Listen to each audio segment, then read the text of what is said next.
सबसे पहले जितने भी साथी हमारे साथ जुड़े हुए हैं उन सबका मैं स्वागत करना चाहूंगा राजीव गांधी फाउंडेशन की तरफ से। आ, इस बार 134वीं वर्षगांठ है मौलाना अब्दुल कलाम आजाद की। और इस मौके पे हमने एक 3 दिन का प्रोग्राम क्रिएट किया था। जिसके पहले दिन आपने सलील मिश्रा जी का डिस्कशन सुना मौलाना आजाद के कॉन्ट्रीब्यूशंस के ऊपर, जिसमें उन्होंने theological, literary, as a leader of national movement at the Constituent Assembly or towards higher education as education minister, India's first education minister, उनके क्या क्या contributions थे इनके बारे में सलील मिश्रा जी ने एक बहुत ही डिटेल्ड टॉक दिया हमें। उसके बाद कल हमने जिन्ना का दो राष्ट्र का विचार बना मौलाना आजाद का भारतीय राष्ट्रीयता का विचार, इस टॉपिक पे अजय अजीत झा की जी की बात सुनी, जो बहुत ही एनलाइटनिंग लेक्चर था। I learn a lot from that lecture. और आज हम हमारे साथ प्रोफेसर हिलाल अहमद है जो कि CSDS में पढ़ाते हैं, और he is here to talk about Azad ji along with a small screening जो हमने डिसाइड की है, जिसकी हम आपको एक वानगी दिखाएंगे आज। मगर आप पूरा नाटक YouTube पे देख सकते हैं आगे जाके। ये डॉक्टर सैयद आलम ने डायरेक्ट किया था और इसमें टॉम वॉल्टर ने मौलाना आजाद की भूमिका निभाई थी। तो ये हमारा 3 दिन का प्रोग्राम है मौलाना आजाद जी की इस वर्षगांठ पे। और इसके बहाने हम न सिर्फ उनके कॉन्ट्रीब्यूशंस के बारे में सोचना चाहते हैं, मगर हम ये भी सोचना चाहते हैं कि एक देश को बनने में, एक नेशन बिल्डिंग में किस किस तरह के फैक्टर्स इन्वॉल्व होते हैं और किस किस तरह के लोग कंट्रीब्यूट करते हैं, और कैसे एक बहुरंगी समाज की धारणा के बिना हम एक इंडिया जैसी सेकुलर नेशन को क्रिएट नहीं कर सकते हैं। सो ये सारी चीजों को लेके we are quite excited to have mister Hilal Ahmad with us today. Before we proceed we also want to add one little thing. हम ख्वाजा अहमद अब्बास मेमोरियल ट्रस्ट के साथ में काफी वक्त से बहुत अच्छा काम कर रहे हैं, और उनके कंट्रीब्यूशन से we are also getting to learn a lot of things. इस साल हमने एक पॉडकास्ट सीरीज शुरू की है उनके साथ में, जिसका नाम है तारीख के पन्नों से, जिसमें हम बहुत सारे इम्पोर्टेंट लोगों के बारे में डिस्कशंस करते हैं, जिसका ये एक एपिसोड हमने पूरी तरह से मौलाना आजाद पे डेडिकेट किया हुआ है। It's a 42 minute long episode, so it's quite a detailed performative episode, जिसको लोकेश जैन और सईदा हमीद जी ने डिसाइड किया है। तो अगर आपके पास कभी वक्त हो तो आप जरूर इसको जाके देखिएगा। सिर्फ आपको तारीख के पन्नों से टाइप करना है मौलाना आजाद के नाम के साथ में, and you will find this and you will find this. तो ये जरूर देखिएगा, ये बहुत ही अच्छा पॉडकास्ट है। आई एम श्योर कि आपको भी इसमें न सिर्फ इंटरेस्ट आएगा बल्कि कुछ सीखने को ही मिलेगा। अब मैं गुजारिश करूंगा मिस्टर हिलाल अहमद से कि वो आए और हमें थोड़ा सा और एनलाइटन करें आजादी के कंट्रीब्यूशन उनकी लाइफ के बारे में। बहुत बहुत शुक्रिया। और जब आपका फोन आया तो मैं बिल्कुल, मुझे लगा कि इस मौके को बिल्कुल नहीं छोड़ना चाहिए, क्योंकि मेरा कोई सीधा संबंध रिसर्च का, मेरी रिसर्च का, वो मौलाना आजाद के साथ में नहीं रहा है, सिवाय इसके कि मैंने एक दो लेख उन पर जरूर लिखे हैं। लेकिन मौलाना आजाद की शख्सियत से कौन मुतासिर नहीं हो सकता, ये एक अहम सवाल है। और मुझे लगता है कि मैं भी उनके उन चाहने वालों में से हूँ जो उनकी रचनाओं को पढ़कर और उनके व्यक्तित्व के अलग अलग आयामों को जानकर बड़ा हुआ। आपने जो अभी जिस चीज का जिक्र किया, उसमें एक और छोटी सी बात बता दूं कि मेरा ताल्लुक जो है वो, मैं राजनीति शास्त्र का विद्यार्थी हूँ, उसके पढ़ने पढ़ाने का काम करता हूँ। और मेरी रुचि जो है वो आजादी की लड़ाई के बाद की कहानी में ज्यादा है, बजाय इसके कि मैं आजादी की लड़ाई के ऊपर जाऊं। मैं इतिहास का बहुत शैदाई हूँ, तारीख मुझे बहुत पसंद आती है। लेकिन जब भी हम इतिहास की बात करते हैं तो हम एक चीज भूल जाते हैं, और वो ये कि किसी भी परिघटना को या किसी भी व्यक्ति या व्यक्तित्व को, और खास तौर से अगर व्यक्तित्व मौलाना आजाद जैसा हो, तो उसको समझने का एक तरीका तो ये होता है कि हम इतिहास में जाएं, देखें उन्होंने क्या किया, कैसे किया इत्यादि, जो कि आप सभी मेरे ख्याल से पहले के दो लेक्चर्स में सुन चुके होंगे, मैं उसको दोहराना नहीं चाहता। लेकिन इतिहास को देखने का एक दूसरा तरीका भी होता है, और वो ये होता है कि किसी भी परिघटना को अगर हम उसके ऐतिहासिक परिप्रेक्ष्य में जाकर देखें और उसके बाद ये देखें कि उस परिघटना जब जिस समय में हुई थी, उस समय का प्रभाव हमारे आज के समय पर क्या और कैसे है। तो मेरी रुचि इसमें ज्यादा है कि मौलाना आजाद जो 1957 में हमें छोड़कर चले गए इस दुनिया से, वो हमारे लिए आज क्यों प्रासंगिक है, आखिर आज क्यों बात की जाए। टॉम अल्टर का जो नाटक का जो उन्होंने अभिनीत किया है और मैंने देखा तो मुझे बहुत पसंद आया, उसको तो आप अभी देखेंगे ही, लेकिन वो प्रासंगिकता जो है वो मुझे लगता है कि उस पर कुछ तीखी बातें करनी जरूरी है। तभी हम मौलाना आजाद के पूरे व्यक्तित्व को, उसकी अपनी पूरी जो जिसे अंग्रेजी में इंटायरिटी कहा जाता है, उससे समझ सकेंगे। कल की बात अभी आपने कही अंकुश जी, और मुझे याद आ रहा है कि जो दो राष्ट्रीय सिद्धांत या टू नेशन थ्योरी जो थी जिन्ना की, उसके ऊपर कल हमने जो बात सुनी और आपने बताया, इसमें जिन्ना के टू नेशन थ्योरी में, दो राष्ट्र के सिद्धांत में शायद सबसे बड़ी चुनौती मौलाना आजाद का व्यक्तित्व ही रहा। लेकिन जिन्ना क्या कहते थे, जिन्ना का रिप्लाई क्या था, वो बहुत दिलचस्प है। जिन्ना का ये कहना था कि जो भी मुसलमान कांग्रेस के साथ है या कांग्रेस में शामिल हैं, वो पोस्टर बॉयज हैं, यानी उनका ताल्लुक कुछ है नहीं, उनका मुसलमानों में कोई पैठ नहीं है, वो ले देकर सिर्फ चेहरा दिखाते हैं, पोस्टर बनाते हैं उनका और बात खत्म हो जाती है। बदकिस्मती ये है कि मौलाना आजाद को याद करने की जो परंपरा हमारे देश में शुरू हुई आजादी के बाद, वो कुछ हद तक ऐसी ही थी कि उन्हें पोस्टर बॉय बना दिया गया। मुझे लगता है कि इस पोस्टर बॉय की छवि से बाहर आना बड़ा जरूरी है, तभी हम मौलाना आजाद को समझ पाएंगे। चाहे उनके नाम पे आप 10 यूनिवर्सिटीज बना दीजिए, अगर आप ये नहीं जानते कि मौलाना के योगदान भारतीय राजनीति में क्या है और भारतीय राजनीति विशेषकर भारत की मुस्लिम राजनीति में क्या है, तो मौलाना को याद करने का जो तरीका है हमारा, वो हमेशा अधूरा रहेगा। तो मेरा जो विंटेज पॉइंट है, जो मौलाना को देखने का नजरिया, वो दरअसल हमारा आज है। मैं ये जानने में ज्यादा मेरी रुचि है कि मौलाना जैसे व्यक्तित्व की प्रासंगिकता हमारे लिए आज क्या है और कैसे है। अगर मैं, अब सवाल दूसरा उठता है कि भाई मौलाना, जैसे मैंने कहा कि 1957 में इस दुनिया से चले गए, तो उनकी प्रासंगिकता, उनकी बात हम आज क्यों करें। एक तरीका जो मैंने कहा वो तो बिल्कुल गलत है पोस्टर बॉय का, कि हम पोस्टर लगा दें। जब भी कोई बनता है ना पोस्टर भारत के नेताओं का, तो उसमें एक मुसलमान चेहरे की जरूरत होती है, उसमें हम फिट कर देते हैं मौलाना आजाद को। मैं ये नहीं चाहता, मुझे लगता है कि ये बिल्कुल सही तरीका नहीं है। दूसरी बात ये है कि क्योंकि अब तो नाम है मुसलमान अगर हम ले लें तो गड़बड़ हो जाती है। अगर ये कहा जाए कि मैं मुसलमान हूँ और मुसलमान की बात कर रहा हूँ, तो वो आप पर सांप्रदायिकता के आरोप लगा दिया जाएगा। ये दौर जिस दौर में हम रह रहे हैं उसमें, तब सवाल यह है कि इस दौर की अगर तुलना मैं 1947-48 के दौर से करूं, तब भी ये ऐसा ही दौर था। आजादी के बाद तमाम मुसलमानों पर यह आरोप लगाया जा रहा था कि वही जिम्मेदार है इस देश के बंटवारे के लिए। ऐसे समय में मौलाना आजाद ने मुस्लिम राजनीति की है, और इसीलिए उस दौर और इस दौर में जो समानताएं हैं, वो एक बहुत बड़ा कारण है मौलाना को हमारे लिए प्रासंगिक करने का।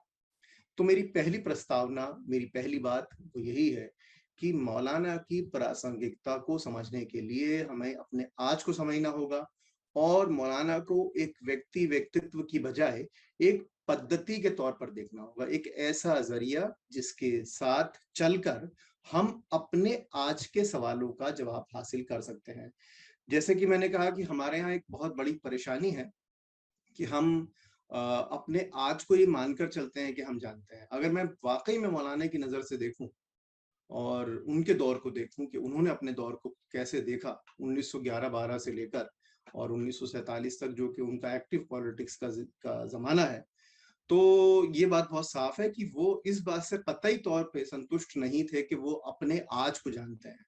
तो हमको कम से कम पहली ये बात तो मौलाना के साथ चलते हुए जाननी पड़ेगी कि हम अपने आज को अच्छी तरह से जानने की कोशिश करें और उसकी शुरुआत करें।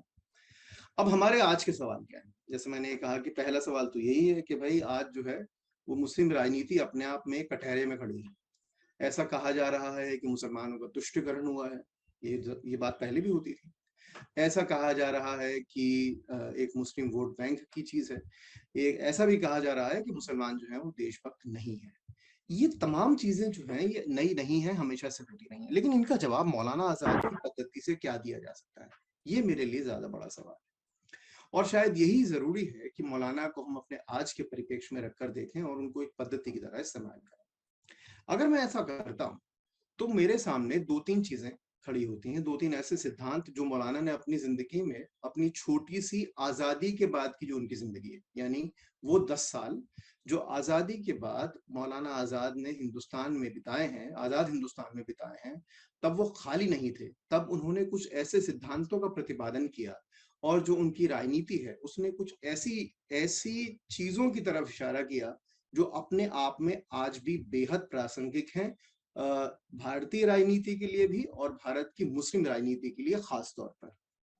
तो पहली चीज जो मौलाना ने प्रतिपादित की वो है मुस्लिम कंट्रीब्यूशन का थीसिस, यानी आखिर मुसलमानों का योगदान क्या है।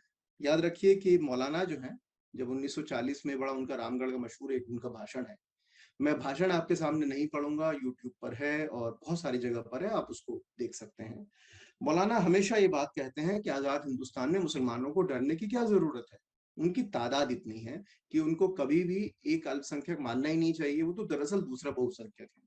ये बहुत इंपॉर्टेंट चीज है आजादी से पहले। लेकिन जैसे ही चीजें बदलती हैं, यानी आजादी आती है, तो मौलाना ये बात कहना थोड़ा सा कम कर देते हैं और वो इस बात पर ध्यान देते हैं कि आखिर हमको पहले मुसलमानों को इस बात का यकीन दिलाना है कि वो इसी मुल्क के हैं और जो पाकिस्तान नाम की चीज थी उसका जो पूरा विचार था वो कतई तौर पर उनके साथ में नहीं है। मौलाना इस बात से पूरी तरह से वाकिफ है कि हिंदुस्तान का आम मुसलमान जो है वो कतई तौर पर पाकिस्तान के विचार से सहमत नहीं है। इसीलिए जो मौलाना का खुतबा है 1947 में जामा मस्जिद से, वो बड़ा अहम है। इसमें मौलाना, अगर बहुत ध्यान से देखिए, वो यूट्यूब पर भी मौजूद है वो खुतबा मौलाना का, और उस खुतबे में मौलाना एक बहुत दिलचस्प बात कहते हैं।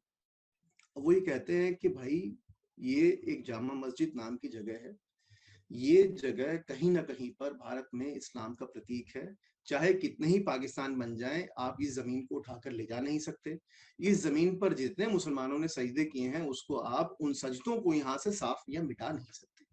ये बहुत अहम बात है। इससे क्या बता, पहली बात, पहला सिद्धांत जो मौलाना ने मुस्लिम राजनीति का भारत में रखा वो ये रखा कि जो राष्ट्र निर्माण है वो केवल एक समुदाय का नहीं है, वह राष्ट्र निर्माण ऐतिहासिक तौर पर तमाम समुदाय का है। यानी जिसको कहा जाता है, नेहरू के अगर डिस्कवरी ऑफ इंडिया की जो किताब है उनकी वो पढ़ें तो उसमें ये बहुत साफ वजाहत की गई है कि भाई हिंदुस्तान नाम की जो चीज है उसमें सभ्यताएं आती हैं और अपना योगदान देती हैं।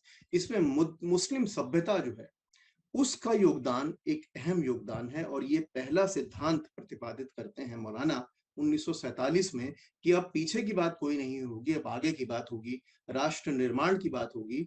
और राष्ट्र निर्माण में हम पूरी तरह सहयोग तभी कर सकते हैं जब ये माने कि हमने ऐतिहासिक तौर पर भी एक हमारा जो योगदान है वो रहा है, हम आगे भी योगदान करेंगे। और इसीलिए शायद कि अगर हम देखें मौलाना जिन संस्थाओं से जुड़े हुए थे, खासतौर से जमात उलमा हिंद, उसने ये कहा कि अब हमें राजनीति की जरूरत नहीं है, हम राजनीतिक दल नहीं है, बल्कि हम सामाजिक दल, सामाजिक और धार्मिक समूह है, एक धार्मिक संगठन है। और हम जो है वो मुसलमानों के आंतरिक जो उनके हालात हैं, जो उनके सवाल हैं, उन पर बात करेंगे, लेकिन राष्ट्र निर्माण में जब हम आएंगे तो हम भारतीय के रूप में आएंगे। ये मौलाना की पहली प्रस्तावना है, मुस्लिम राजनीति का पहला सिद्धांत है। कोई भी मुस्लिम राजनेता इस सिद्धांत से, इस सिद्धांत की अवहेलना नहीं कर सकता और कोई भी पॉलिटिकल पार्टी, चाहे वो कोई सी भी विचारधारा से संबंध रखती हो, इस सिद्धांत की अवहेलना नहीं कर सकता। ये सिद्धांत पहला सिद्धांत है मौलाना की राजनीति का, मुसलमानों का और तमाम समुदायों का भारत के राष्ट्र निर्माण में योगदान, पहले भी और आगे आने वाले में भी। यानी भविष्य की ओर देखते हुए, इतिहास की तरफ इशारा करते हुए इस बात को रेखांकित करना कि हम भारत का निर्माण एक साथ मिलकर करेंगे, क्योंकि हम यहाँ पर एक स्टेक होल्डर हैं। हम इसकी जिम्मेदारी हमें किसी ने नहीं दी मुसलमान होने के नाते, ये तो हमारा अपना ही है जिसको कि हमें बनाना है। पहली बात तो ये, इसलिए मौलाना बहुत प्रासंगिक है। मुस्लिम जो कंट्रीब्यूशन थीसिस है, मुसलमानों का योगदान, वो मुझे लगता है बहुत अहम है और उसको नए सिरे से परिभाषित करने की बहुत सख्त जरूरत है आज के दौर में, इसलिए मौलाना प्रासंगिक है। अब मौलाना की राजनीति के सिद्धांत का दूसरा पक्ष देखते हैं आजाद हिंदुस्तान में। जैसे मैंने कहा कि मेरी रुचि आजाद हिंदुस्तान की कहानी में ज्यादा है और अपने आज के सवालों में ज्यादा है। तो वो क्या है, वो ये है कि मौलाना के सामने ही याद रखिए कि 49 वगैरह के अंदर बहुत बाबरी मस्जिद का मामला हो चुका था और ये छोटा मोटा मामला नहीं था। सोमनाथ का मंदिर जोर शोर से बन रहा था, ये कहा जा रहा था कि इतिहास में जितना भी जो भी उल्टा सीधा हुआ है उसको हम सीधा सीधा करेंगे और हम जैसा पाकिस्तान बनाए दरअसल वैसा ही एक देश बनाने की जो गुहार है वो भी करेंगे। एक बहुत बड़ा करंट था, एक बहुत बड़ा ये था और अब पाकिस्तान बन चुका था जिन्ना साहब की बदौलत। और हिंदुस्तान में रह गए मुसलमानों पर इस बात का आरोप लगाया जाता था कि वो जिम्मेदार हैं देश का बंटवारा करने के लिए। इस दौर में अगर सबसे पहले किसी ने संविधानवाद की बात की तो वो मौलाना आजाद थे। दिल्ली में 1947 ऑल इंडिया मुस्लिम कॉन्फ्रेंस हुई थी, उसके बाद लखनऊ में एक मीटिंग हुई। मौलाना के आप भाषण उठाकर देखिए, बाबरी मस्जिद का मतलब ही सामने आया उन मीटिंग्स के अंदर। मैंने उन लोगों से इंटरव्यू किए हैं जो उन दोनों मीटिंग्स में शामिल हुए थे और उनका ये कहना था कि मौलाना ने बहुत साफ तौर पर ये कहा कि हमको अगर हमने सड़क पर मस्जिदों की लड़ाई शुरू कर दी तो आप ये बात मान कर चलिए कि इस देश में सांप्रदायिकता का कभी हनन नहीं होगा। शायद ये बात 1986-87 में जो मुस्लिम क़यादत थी वो समझ नहीं पाई थी, क्योंकि 1986-87 में जिस तरह से बाबरी मस्जिद का मामला सड़कों पर हल करने की कोशिश की गई, शायद मौलाना की उस दलील की सख्त मुखालिफत थी जो उन्होंने 1948-49 में की थी। तो दूसरी अहम बात जो मौलाना की थी वो ये थी कि अगर कोई सवाल इस किस्म का आए तो आप भारत के संविधान और कानून की लड़ाई लड़िए, ना कि सड़क पर राजनीति कीजिए। ये दूसरा सिद्धांत है और शायद इस सिद्धांत की अगर मैं व्याख्या करूं तो ये बहुत स्पष्ट है कि आज तक के भारत के जीवन में, आधुनिक भारतीय राजनीति में जिसे संविधानवाद कहा जाता है, उसका प्रतिपादन अगर राजनीति में किया तो मौलाना आजाद ने किया। और आज कोई भी राजनीतिक दल, चाहे वो किसी भी विचारधारा का हो, इस चीज से विमुख नहीं हो सकता कि वो संविधानवाद को नहीं मानता। याद रखिए, मौलाना बात कर रहे हैं 1948-49 में। संविधान अभी नया नया बल्कि बन ही रहा है। 50 के दशक में आते आते जब संविधान जो है वो लागू हो जाता है, 51 में चुनाव होते हैं, तब उससे पहले ही मौलाना ये कह रहे हैं कि इस देश के अंदर जो भी दबे और कुचले हुए तबके हैं, जो अल्पसंख्यक हैं, जो दलित हैं, दलित शब्द उतना उस समय में प्रचलित नहीं था, लेकिन जो भी दमित तबके, जो भी पिछड़े तबके, उनकी राजनीति करने के लिए कानून की लड़ाई लड़ना जरूरी है। और कानून की लड़ाई अगर वो लड़ेंगे तो संविधानवाद की लड़ाई लड़ेंगे और उनकी एक्सेप्टेबिलिटी बनेगी, उनकी स्वीकार्यता बनेगी।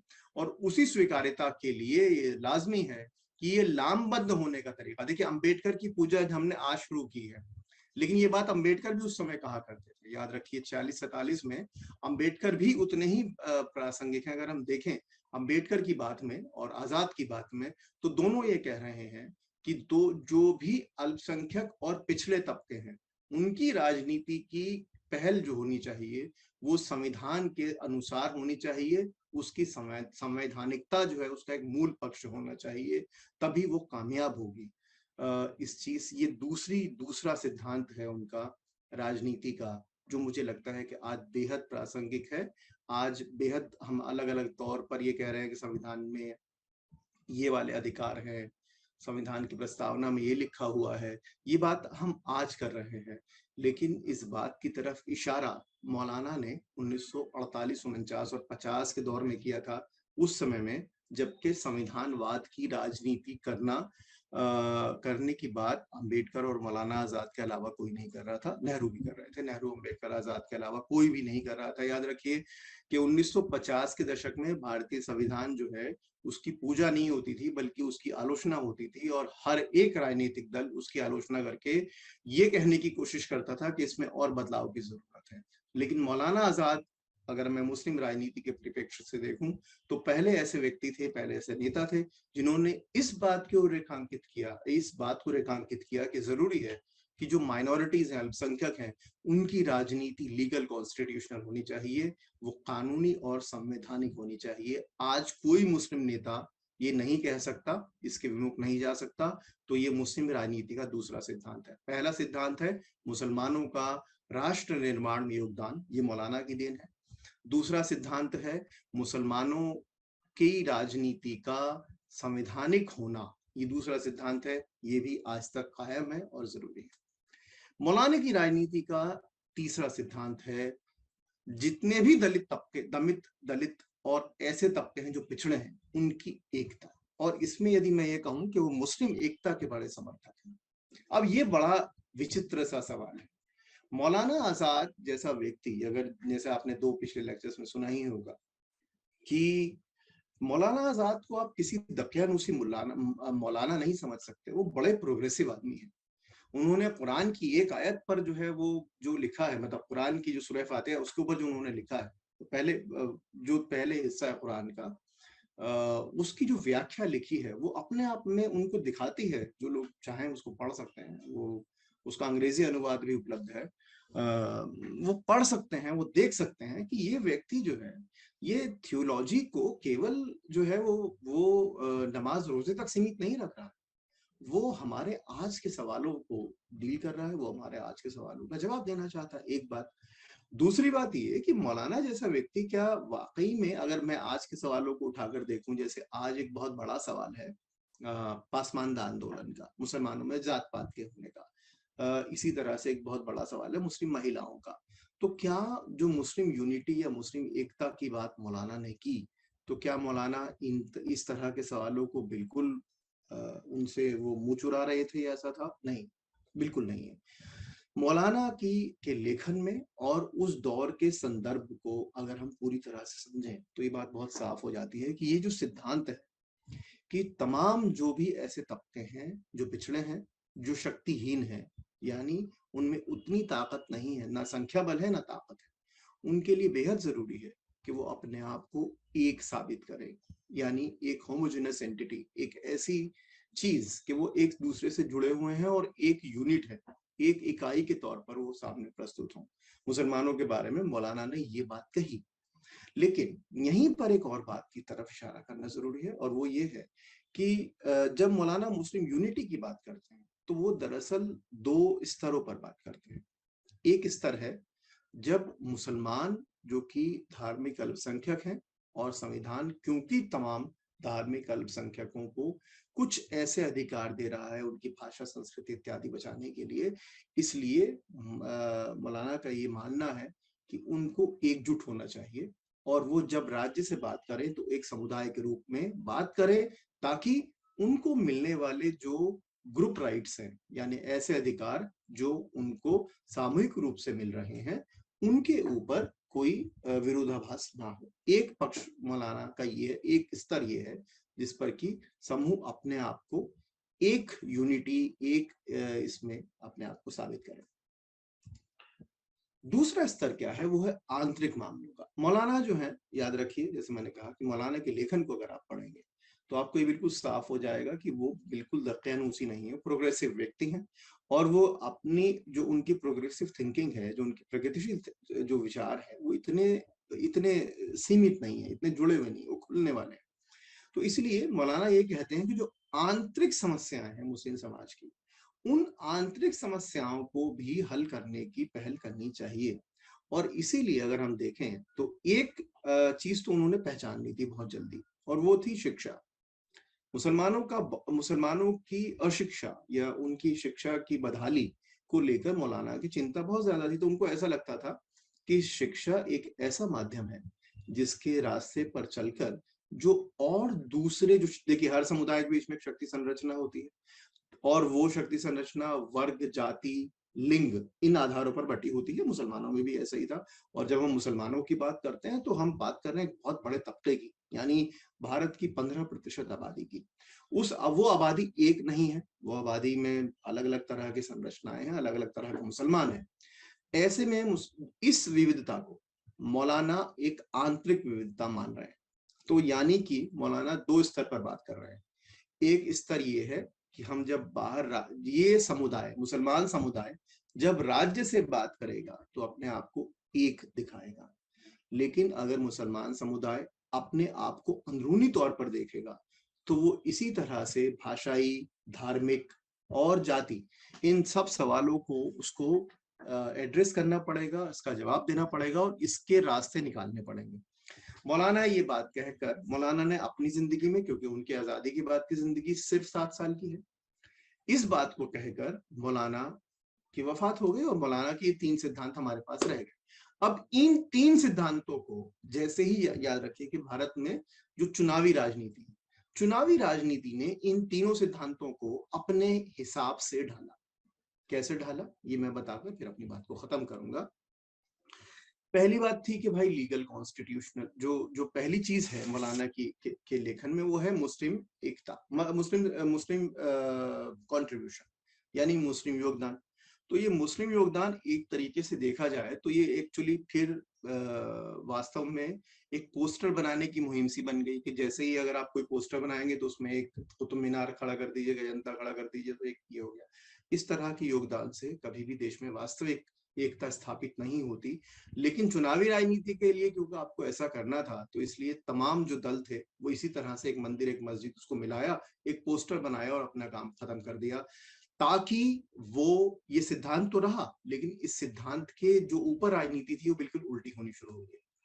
दूसरा सिद्धांत जो मौलाना का था वो ये था कि भाई एडहेरेंस टू लीगल कॉन्स्टिट्यूशनलिज्म, यानी जो भी दलित दमित तबके हैं, जो पिछड़े तबके हैं, वो अपनी राजनीति को संविधानवाद के दायरे में करें। इसका उल्टा हो गया कि कानून की लड़ाई जो है वो दरअसल रिजर्वेशन की लड़ाई बनकर रह गई। यानी आप जो संविधानवाद की लड़ाई लड़ रहे थे वो उसका पर्पस या उसका उद्देश्य ये था कि आप एक आमूल चूल परिवर्तन करेंगे समाज में, वो खत्म। अब आप जो है संविधान की पूजा करने लगे और ये मानने लगे कि संविधान में जो दिया हुआ है पत्थर की लकीर है और संविधान जो है दरअसल उसी तरह की चीज है जैसे कि कोई सेक्रेट बुक या कोई मजहबी किताब होती है। मौलाना की राजनीति का उलट स्वरूप हमें आज तक देखने को मिल रहा है। बहुत सारे लोग कहते फिरते हैं कि भाई इसकी पूजा करो। मौलाना और उस दौर के तमाम बड़े नेता जिनका योगदान है संविधान को बनाने में, अंबेडकर सहित, उनका ये कहना है कि ये मैन मेड, ये व्यक्ति, ये हमारे द्वारा, मनुष्यों के द्वारा एक स्थापित किताब है, इसलिए इससे इंगेजमेंट क्या करना है, राजनीति में इससे संबंध बनाना है, हमें इसकी पूजा नहीं करनी है। लेकिन हुआ बिल्कुल उसका उल्टा। अब तीसरी चीज जो है मुस्लिम यूनिटी की है।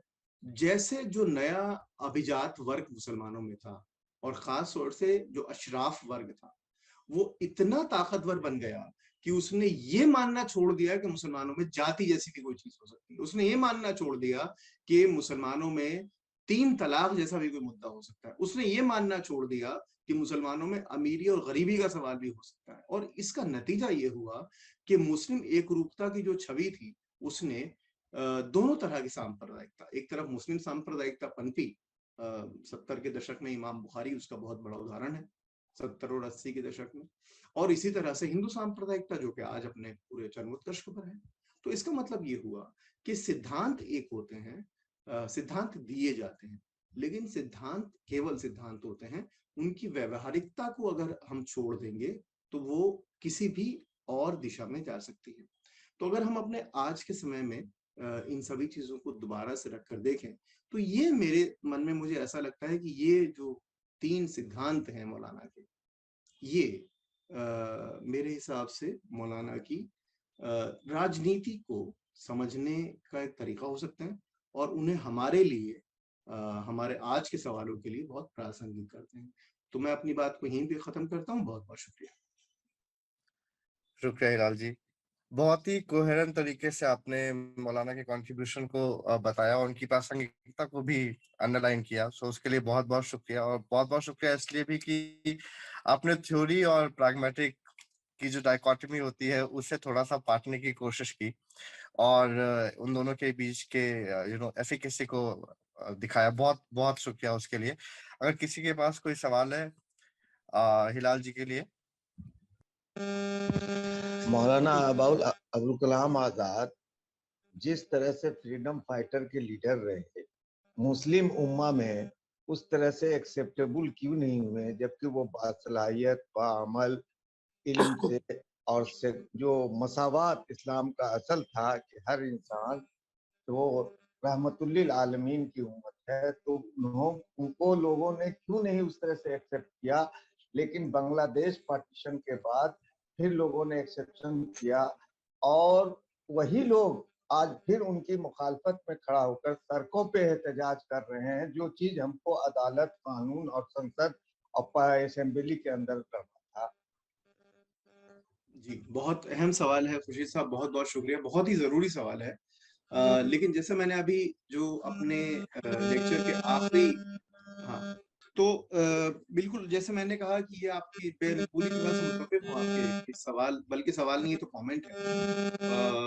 मेरी नजर में, जैसे मैंने अंतिम जो मेरा हिस्सा था अपने लेक्चर का, उसमें मैंने ये कहा कि चुनावी राजनीति जो होती है, जैसे ही 1951-52 में चुनाव, और जिस तरह से चुनावी राजनीति ने जो सिद्धांत मौलाना के थे, उन सिद्धांतों का इस्तेमाल किया उलट तरीके से, तो उससे नहीं, जैसे मैंने कहा कि उस वक्त में मतलब मौलाना की प्रासंगिकता इसीलिए बाद में आती है कि जब वो सिद्धांत जिस समय में प्रतिपादित किए गए, उसके बाद फौरन चुनावी राजनीति शुरू हो गई। देखिए, चुनावी राजनीति को हमको हल्के में उसका आकलन नहीं कर सकते, क्योंकि चुनावी राजनीति ही दरअसल वो डिटर्मिनिंग फोर्स होती है, जिस फोर्स के जरिए आप किसी भी व्यक्ति और विचार को स्थापित करते हैं जीत और हार में।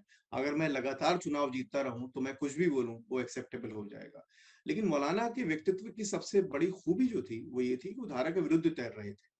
आजादी से पहले 1940 के दौर में भी वो धारा के विपरीत तैर रहे थे, और आजादी के बाद भी वो धारा के विपरीत तैर रहे थे। तो जो व्यक्ति धारा के विपरीत तैरता है उसकी चुनौतियां बहुत ज्यादा होती हैं, और वो क्योंकि बहुत लंबी दूरी तक देख पाता है, इसीलिए वो जब समाज वहां पहुंचता है और समाज को लगता है कि हाँ ये तो हमने देखा ही नहीं, तब वो व्यक्ति याद आता है। इसीलिए मुझे मौलाना आज जो है प्रासंगिक लग रहे हैं। ये बात गांधी जी पर भी है।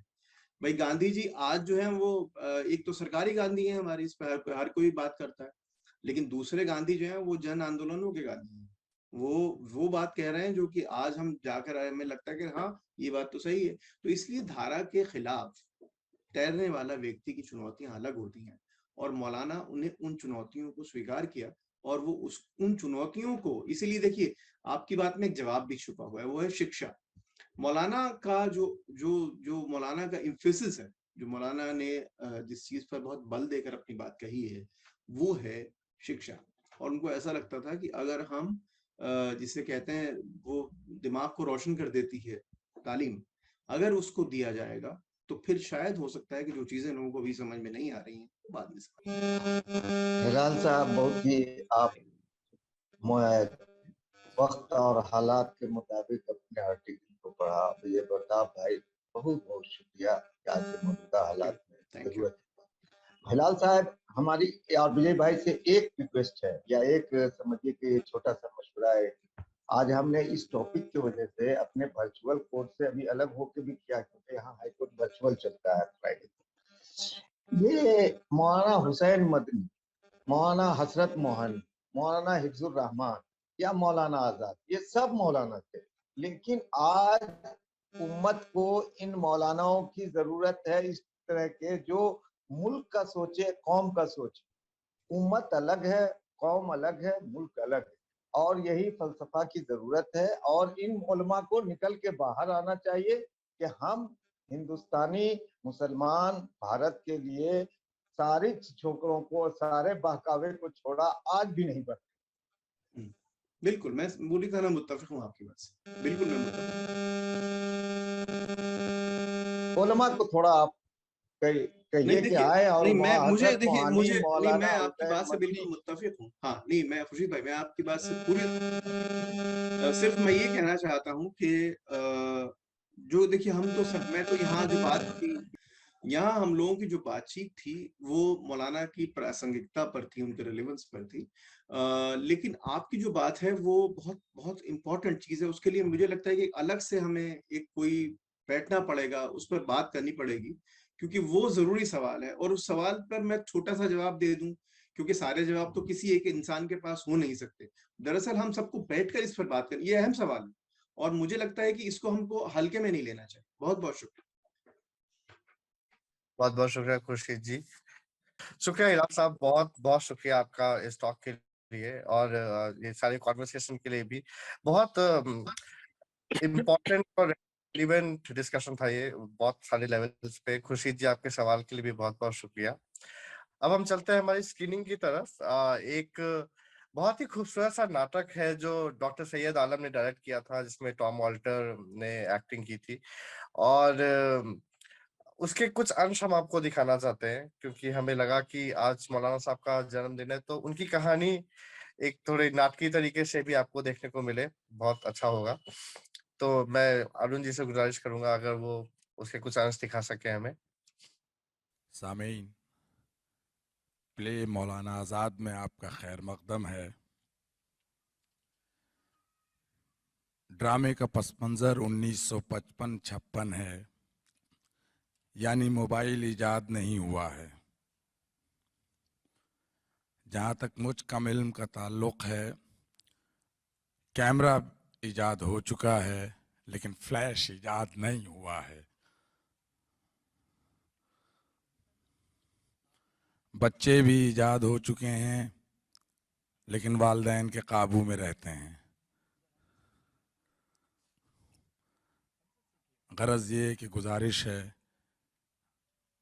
मोबाइल, कैमरे और बच्चों को कंट्रोल में रखें। बहुत बहुत शुक्रिया। भाई हुमायूं, ये मौलाना आज़ाद भी अजीब शख्स है। अरे साहब, मैं हूं कि इसरार पे इसरार किए जाता हूं कि मौलाना साहब काहे को अपनी सवाने हयात कलमबंद नहीं करते। उधर जवाब की सूरत कुछ भी अदा नहीं होता बजुज़ एक ज़ेर लब तबस्सुम के। अब साहब कल की ही लीजिए। सोचा कि जिद की तो टस से मस ना हुए, सो इस बार दलाइल का सहारा लूंगा और उस बुत को मना लूंगा। तपाक से मिले, अलैक चल सलैक की झंझट खत्म हुई और मैंने झट से कहा, मौलाना, जिसकी अल हिलाल और अल बलाग वाली इनकलाबी तहरीर ने हिंदुस्तानी मुसलमानों के सियासी नजरिए का रुख मोड़ दिया। अरे साहब, जिसका तर्जुमानुल कुरान तर्जुमान है उसके मुअल्लिम और आलिम दीन होने का, जिसने गुबार खातिर में कैद बंद का वो नक्शा खींचा है कि अल्लाह जेल पर जन्नत का गुमान होता है, उसे अपनी सवाने उम्री लिखने में इतना पसोपेश क्यों? वही मुस्कान लब पर वाह हो गई, बस सिर्फ ये कहने के लिए, हुमायूं मेरे भाई, तुम्हारे दलाइल मुतासिर तो कर लेते हैं, कायल नहीं कर पाते। सिर्फ इतना ही कहा, बस। फिर क्या साहब, फिर चाय पीने पिलाने में लग गए। 1 कप, 2 कप, 3 कप, 4, बेशुमार कप।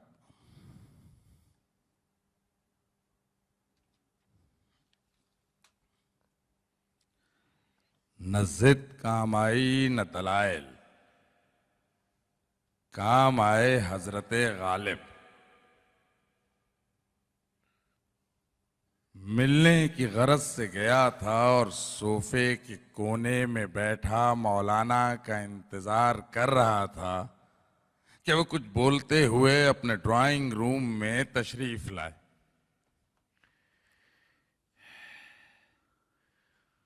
हुमायूं मेरे भाई,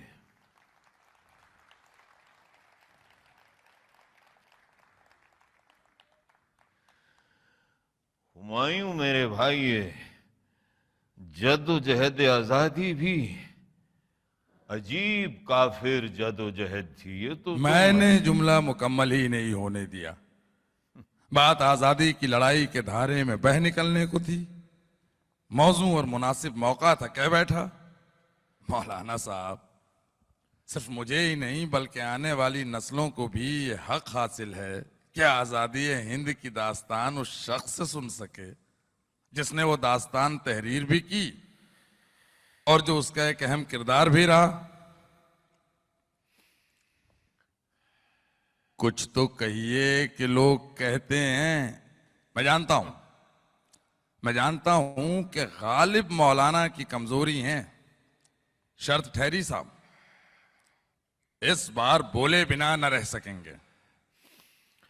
हुमायूं तहरीर करते वक्त मैं खुद सर और बेबाक हो जाता हूं। डरता हूं कि वो कुछ ना कह डालूं जो दिल के कायद खाने में बरस है बरस से राज की सूरत बंद है। मुझे कलम पर पहरे बिठाना नहीं आता, जानते तो हो, जाने दो। सियासते दरबार से डर गया। बहुत भारी है ये 1/4 शेर भी। वैसे भी खराब सेहत और बेपनाह मसरूफियात यकसुई से मुझे किताब लिखने की इजाजत नहीं देती। अब जाने ही दो। जाने ही दो साहब, ये जाने ही दो कुछ यूं अदा हुआ था कि लगा मौलाना यही कोई 15-20% किताब लिखने को जरूर तैयार हो गए थे। अगर आपको किताब लिखने के बखेड़े में पड़ने ही ना दूं तो। मेरे भाई वही तो मैं भी कह रहा हूं। नहीं नहीं, मेरा मतलब ये हरगिज नहीं था। बल्कि मेरी मुराद तो ये थी कि आप रोज 1 घंटा निकाल लें, आप उर्दू में बोलते जाएं, मैं अंग्रेजी में लिखता जाऊं। अंग्रेजी में? अब साहब, ये तजवीज खुद मेरे गले भी नहीं उतर रही है। आपके ख्यालात का अंग्रेजी में शाये होना उर्दू अदब को यतीम कर देने के मुतरादिफ है। पर अंग्रेजी सही मौलाना साहब, आपकी शोला बयानी पे कब भला कोई जबान कमंद डाल सकती है। लाए उस बुत को इल्तिजा करके, कुफ्र टूटा खुदा खुदा करके।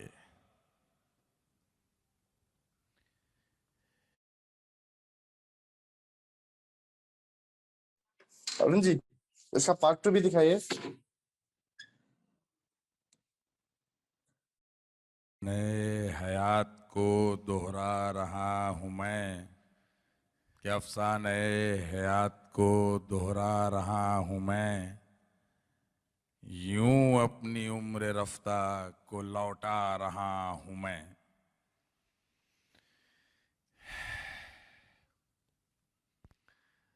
हुमायूं, मैं 1888 ईस्वी में मक्का मुअज्जमा में पैदा हुआ। सीधे साधे अल्फाज में सन्ने पैदाइश तहरीर कराते वक्त यूं महसूस होता है जैसे कि मैं भरी अदालत में इकबाल जुर्म कर रहा हूं। क्या मुकफ़ा और मुसज्जा इबारत लिखी है गुबार खातिर में अपनी पैदाइश के मुतालिक। वैसे ही कह दूं तो अंग्रेजी में तर्जमा ना कर पाओगे। मजनू नजर आती है, लैला नजर आता है, क्या भला अंग्रेजी में तर्जमा मुमकिन है?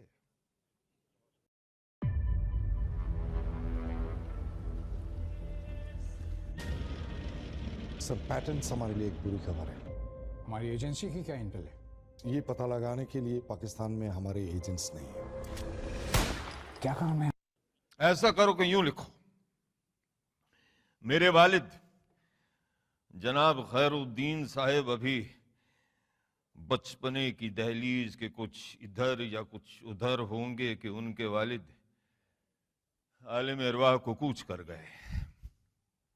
वालिद साहब को उनके मामू मौलाना मुरब्बरुद्दीन ने पाला पोसा। हालात से बेजार और आजुर्दा मौलाना मुरब्बरुद्दीन ने 1857 के गदर के कोई 2 साल पहले मक्का में बस जाने का इरादा किया, पर गिरफ्तार कर लिए गए। फिर गदर के कोई 2 साल बाद रखते सफर बांधा, पर खुदा को मंजूर न था। बंबई पहुंचे थे कि इंतकाल फरमा गए। बहरहाल वालिद साहब मक्का मुअज्जमा सिधारे, वहीं उनकी शादी हुई। 1890 में इलाज के सिलसिले में कलकत्ता गए थे। शागिर्दों और मुरीदों ने उन्हें वापस जाने न दिया। गरज ये कि हम यहीं के हो रहे, गरज ये कि हम यहीं के हो रहे, इसी मुल्क के बाशिंदे ठहरे, इसी मुल्क के बाशिंदे ठहरे। मेरे हौसलों को नई फिजा नए बाल पर की तलाश है, मेरे हौसलों को नई फिजा नए बाल पर की तलाश है, और मेरे गुलसितां को नए निजाम गुलो शजर की तलाश है। हाँ तो हूं आयूं 16 साल की उम्र में मैं मौलाना। चौंकते क्यों हो? 16 साल की उम्र में ही मैं मौलाना। दीनी तालीम के समंदर में गर्दन गर्दन गर्क, अरबी के माहिर, फारसी में ताक, उर्दू पूछिए मत और अंग्रेजी अंग्रेजी के अलिफ बे तक से बेबहरा और उम्र 16 साल। फिर कुछ यूं करना हुआ कि उन्हीं दिनों सर सैयद के किसी उर्दू मजमून में क्या मैं पढ़ता हूं कि बगैर अंग्रेजी तालीम के मुसलमानों की तरक्की नामुमकिन। बात दिल को लगी। प्यारे चरण सरकार की किताब की मदद से अंग्रेजी अल्फाबेट पहचाने और फिर ठाना कि हम अंग्रेजी अखबार पढ़ेंगे, लेकिन अखबार कहां पढ़ता, डिक्शनरी ज्यादा पढ़ता।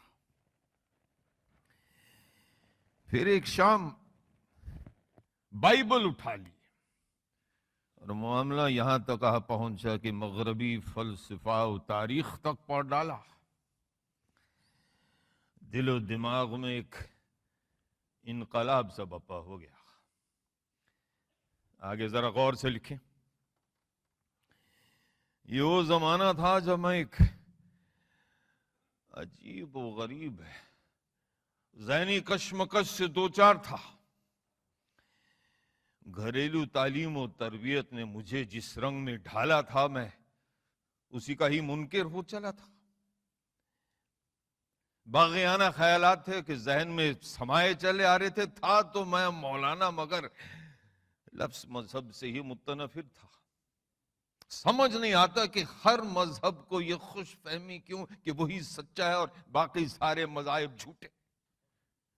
पैगाम सुले कुल और अमन व आशिकी का देते फिरते हैं और उकसाते उकसाते जिहाद, महाभारत और क्रूसेड को। लो, मैं फिर बातों में लग गया। लिखो लिखो। मैं कुछ 2 साल तक इस ज़हनी इंतशार से जूझता रहा और फिर फैसला किया कि तने तरह तलाश हक में सरगर्म हूंगा। हुमायूं बीच में टोका मत करो, तसलसल बिगड़ जाता है। मैं क्या बता रहा था? लिखो। तलाश हक को जो निकला तो मंजिल सियासत ठहरी। तलाश हक को जो निकला तो मंजिल सियासत ठहरी। तमाम उम्र इसी मंजिल पर पड़ा रहा, तमाम उम्र इसी मंजिल पर पड़ा रहा। अपनी हो या कि हो पराई बात, नहीं रखते जो मुंह पर आई बात। Humayun Humayun Humayun.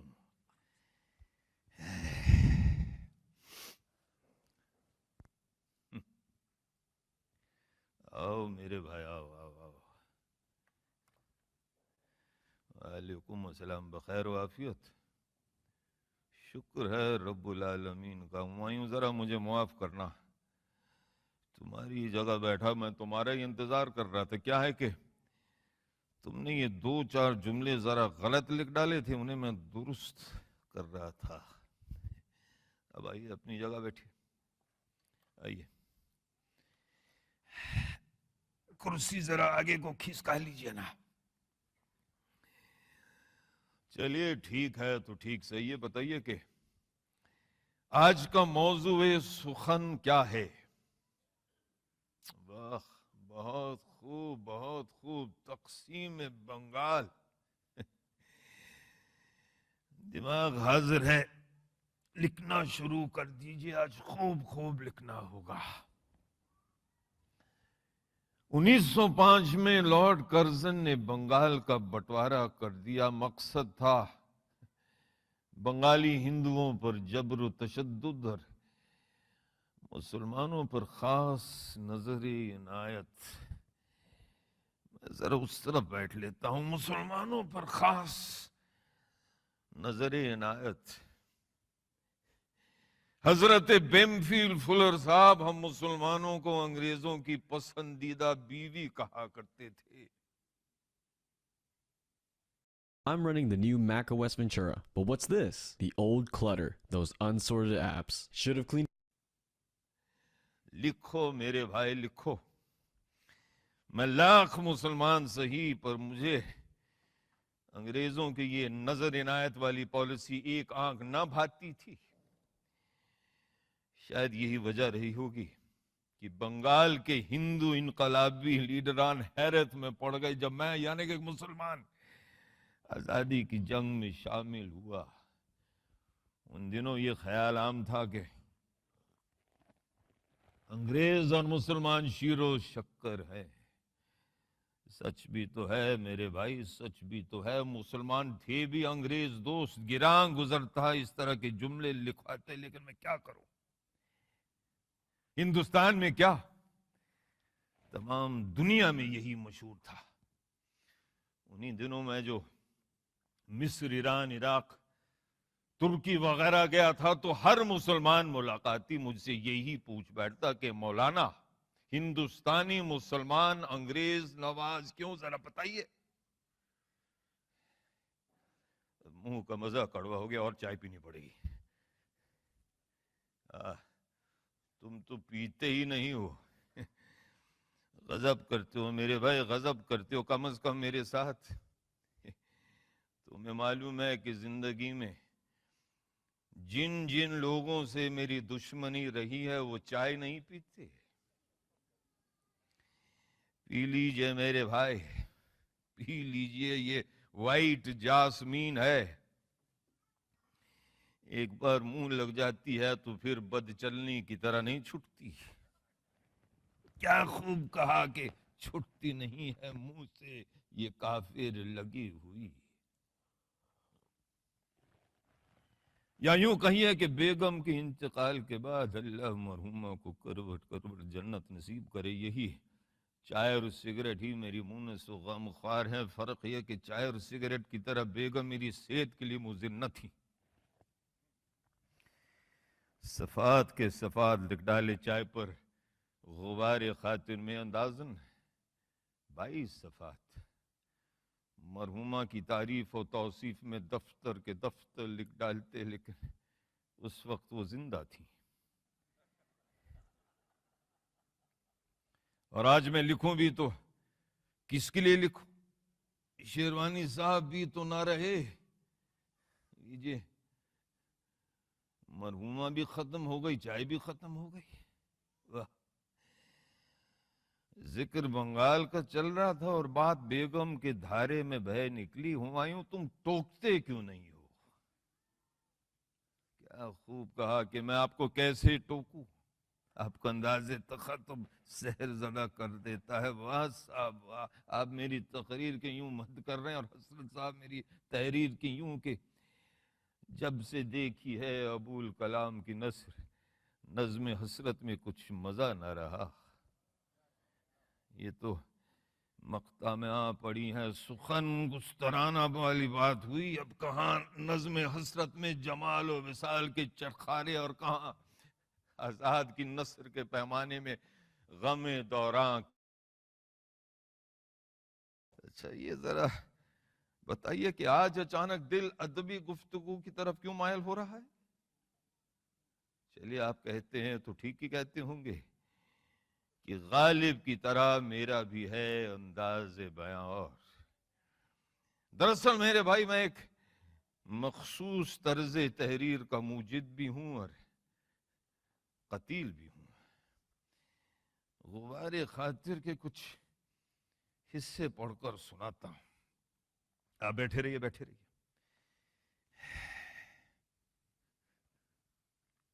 Ugh.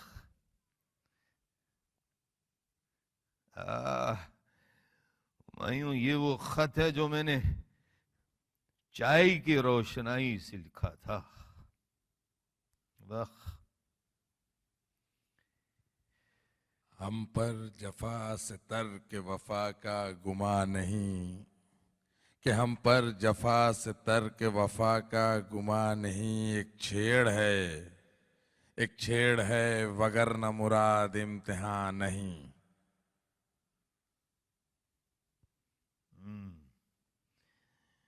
Gandhi ji said that the movement of non-cooperation was necessary if we wanted to achieve independence. अच्छा है, लेकिन हुमायूं आपकी अंग्रेजी में वो जवाहरलाल वाली बात नजर नहीं आती है।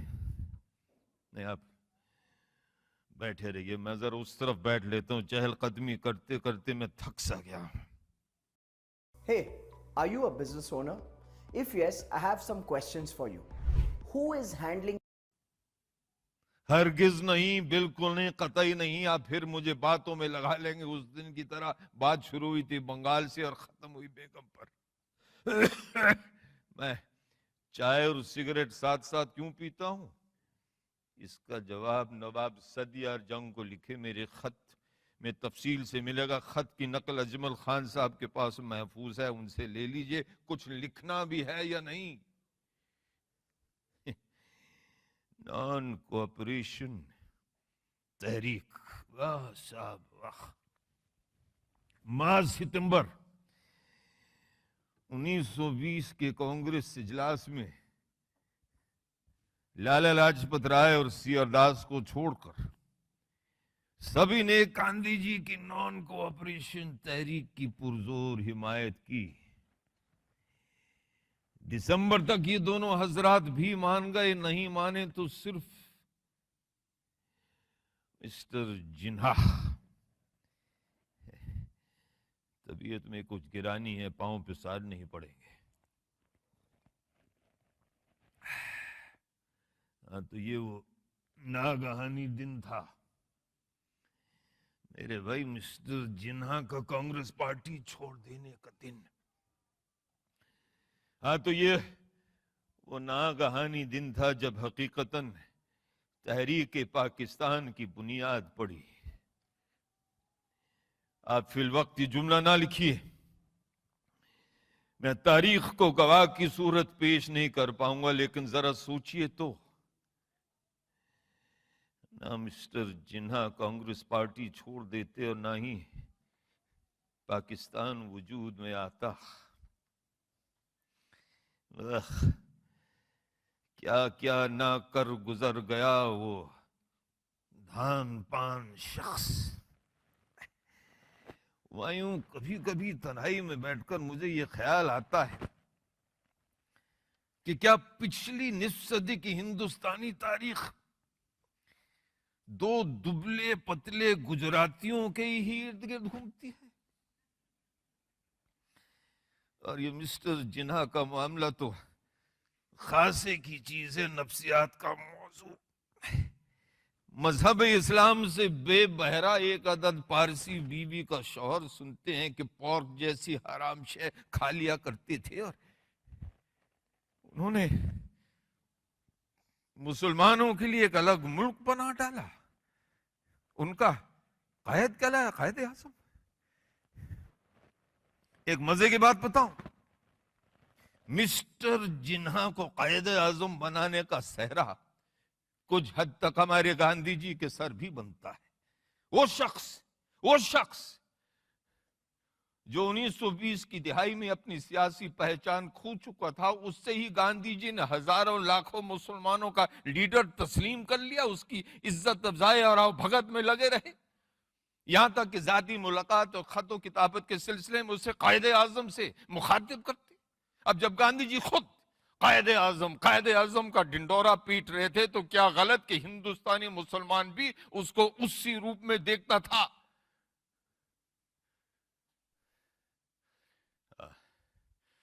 सही कह रहे हैं आप, मैं कुछ ज्यादा ही मुश्तिल हो गया। तब तकरीर करने लगा।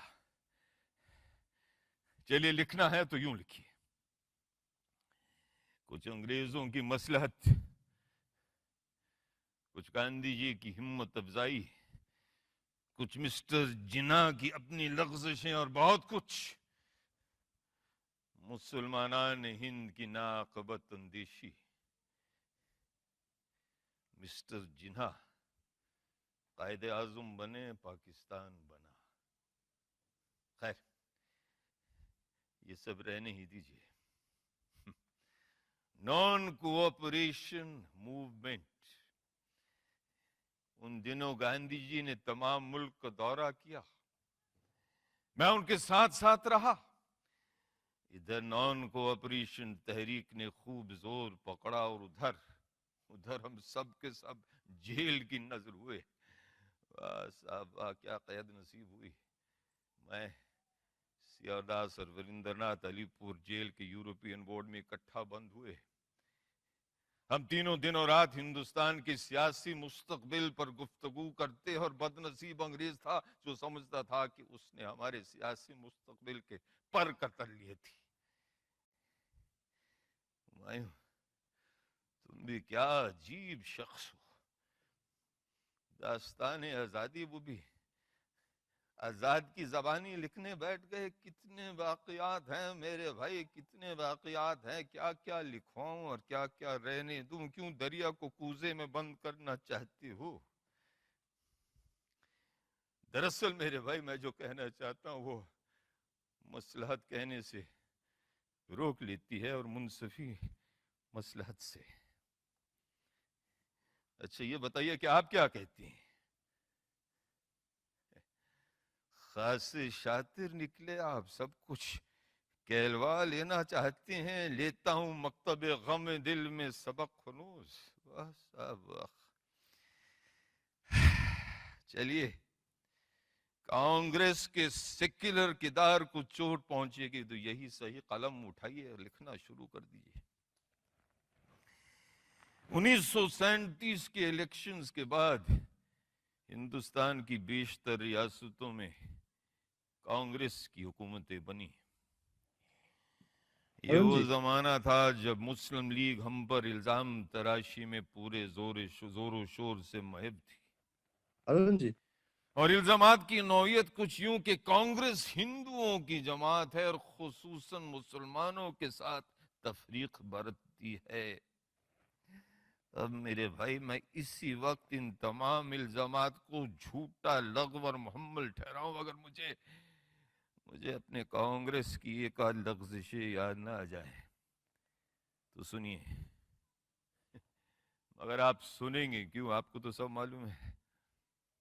लिखिए। बंबई सरकार के वजीर आला के ओहदे के लिए मिस्टर नरीमन से बढ़कर और कोई शख्स मौजूद न थी। लेकिन ये बात हमारे वाले भाई के गले नहीं उतरती थी कि एक पारसी वजीर आला कैसे हो सकते हैं, जबकि लेजिस्लेटिव असेंबली के ज्यादातर मेंबरान हिंदू थे। वल्लभ भाई की बात रह गई और मिस्टर नरीमन की बजाय मिस्टर बीजी खैर, जो हिंदू थे, वजीर आला बने। मगर वगर छोड़िए, आगे देखिए होता है क्या। इस फैसले से हमारे मिस्टर नरीमन बहुत ज्यादा आजुर्दा खातिर हुए। उन्होंने कांग्रेस वर्किंग कमेटी से शिकायत की।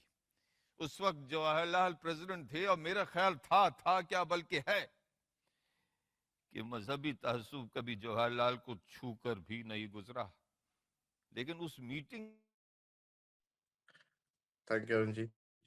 तो ये एक बहुत छोटी सी वानगी थी इस नाटक की। ये पूरा नाटक YouTube पे अवेलेबल है। आप में से जो भी इसे देखना चाहे आप इसे ढूंढ सकते हैं इसी टाइटल से जिस पे ये अभी चल रहा था।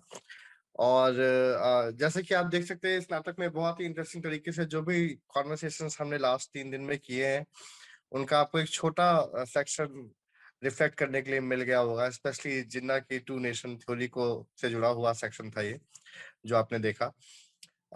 तो इस पूरे नाटक में आप मौलाना आजाद के और भी बहुत सारे पर्सपेक्टिव्स देख सकते हैं। It's a very very interesting play. और बहुत ही खूबसूरती से अदायगी की है इसमें टॉम वॉल्टन ने, तो जरूर देखिएगा इसे। और इसके साथ ही हम आज का ये प्रोग्राम अब खत्म कर रहे हैं। एक बार फिर से हम थैंक्स कहना चाहेंगे हिलाल अहमद साहब को जो आज आए और जिन्होंने ये लेक्चर दिया, मगर उसके साथ ही साथ जो पिछले 2 दिन से हमारा प्रोग्राम हो रहा था, अजीत झा जी और सलीम मिर्जा जी के साथ में, और विजय प्रताप जी जिन्होंने वो दोनों लेक्चर ऑर्गेनाइज किए, उनको भी बहुत बहुत शुक्रिया। अरुण जी जो हमारे होस्ट है इस सेशन के और सारे सेशंस के, इनफैक्ट उनके लिए भी बहुत बहुत शुक्रिया। और थैंक यू एवरीवन जो आज हमारे साथ जुड़े, और पूरे मुल्क से बहुत अलग अलग जगहों से हमारे साथी आए यहाँ पे, उनके लिए बहुत बहुत शुक्रिया। और ये मैं गुजारिश करूंगा कि इसको हम सिर्फ एक इवेंट ना माने, इसको एक तरह का एग्जाम्पल माने, जिससे कि हम और ज्यादा सोच सकते हैं मौलाना आजाद के बारे में, और न सिर्फ मौलाना आजाद के बारे में, बल्कि हमारे देश की आजादी और आजादी के बाद इस देश के निर्माण को लेके जो बहुत सारे रूमर्स फैलाए जा रहे हैं आजकल, उनके खिलाफ एक तरह से नॉलेज को एक बहुत इम्पोर्टेंट वेपन माने तो बहुत अच्छा होगा। इसी आशा के साथ में शुक्रिया। Thank you everyone for joining.